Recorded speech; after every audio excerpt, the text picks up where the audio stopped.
2024년 5월 30일 목요일입니다.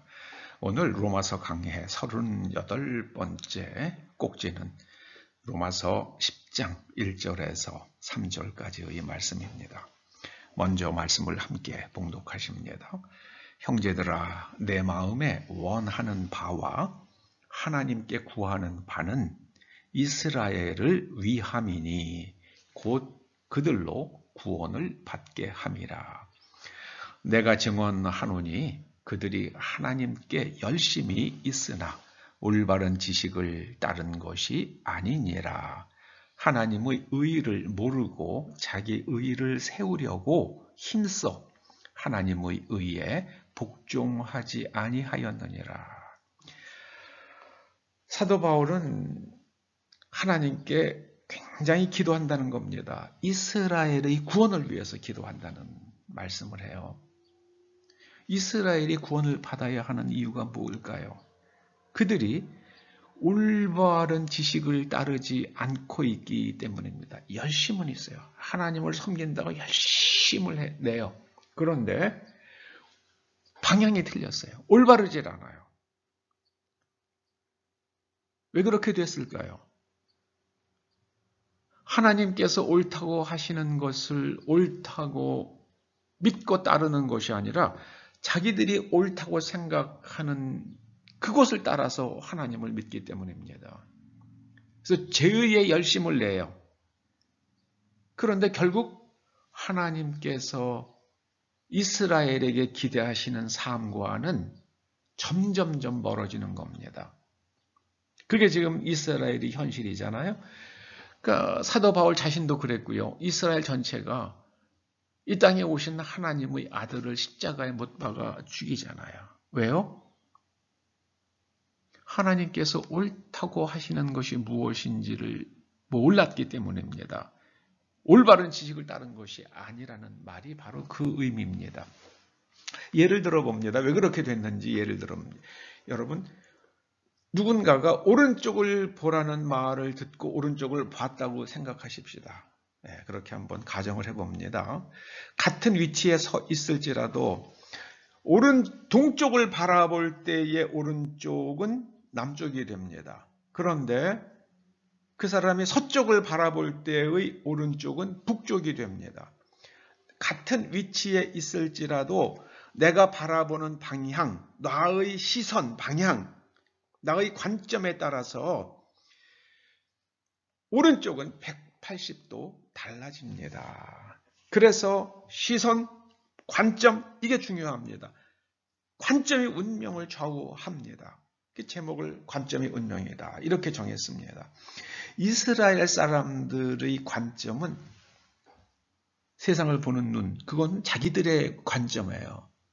하나님의 관점을 버리고 자기의 관점으로 하나님을 섬긴다고 하니까 하나님께서 옳다고 말씀하시는 것으로부터 점점 멀어지는 거예요.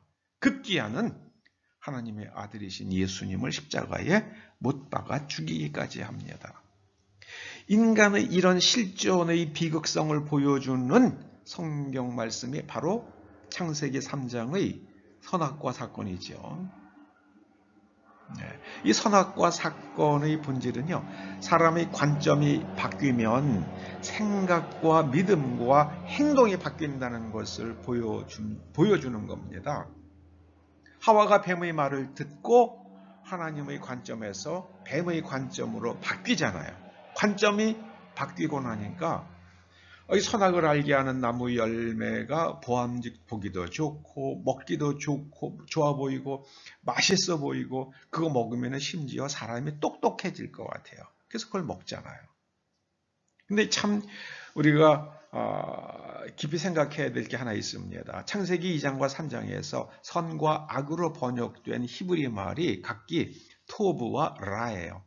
여러분, 토브라는 말, 선으로 번역된 토브라는 히브리 말은요, 이게 한국 사람들이 생각하는 복의 개념과 가장 가까운 히브리 단어예요.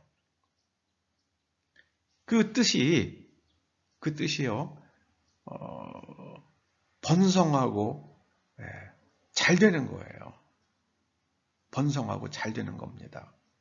이 전자는 복과 번성을 의미하고요. 후자, 라는요, 고난과 소멸을 의미하는 말입니다. 그래서 하나님의 관점에 따라서 생각하고 결정하고 행동하면은 복과 번성이 찾아오지만 하나님 말씀 아닌 것, 하나님 말씀에 반대되는 관점, 곧 뱀의 말을 따라가면 고난과 소멸이 찾아온다는 그런 것을 가르쳐 교훈하는 사건이 바로 창세기 2장과 3장에 있는 선악과 사건입니다. 아담과 하와가 하나님의 관점이 아닌 뱀의 관점을 따라간 결과는 무엇이었습니까?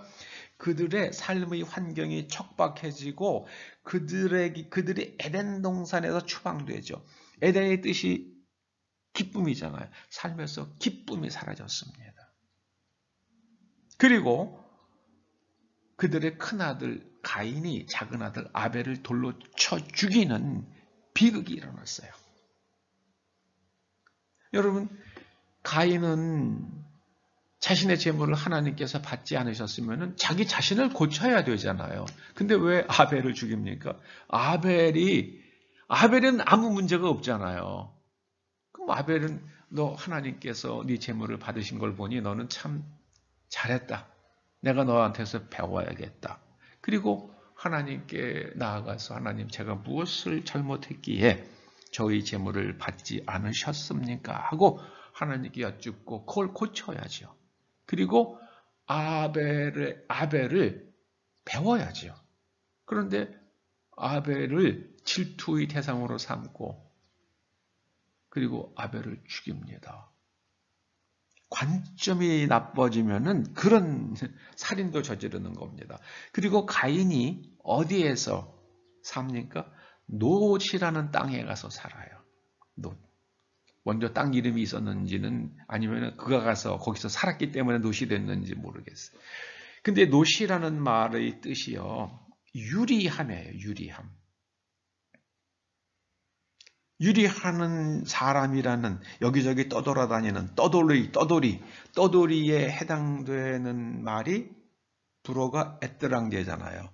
그 에뜨랑제를 우리말로 번역한 게 이방인이죠. 그 소설 유명한 거 있잖아요. 이방인이란 소설이요. 거기서 주인공이 그냥 이유 없이 사람을 죽이잖아요.